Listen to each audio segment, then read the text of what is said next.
Hi, I'm Nicola and I love pasta, but I'm gluten intolerant, so I really don't eat it very often.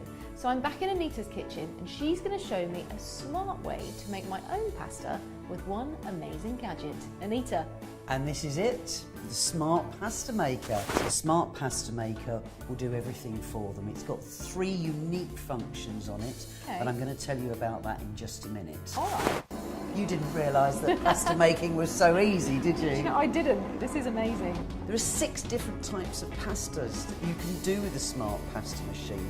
From the finest noodles, so you can do lovely stir fries, to spaghettis, to tagliatelles, pappardelle, penne, and you can do macaroni as well. So there is so much that this machine can do for you.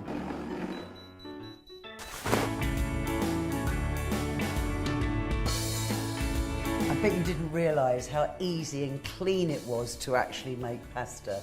Well, now I can make pasta the smart way. Exactly.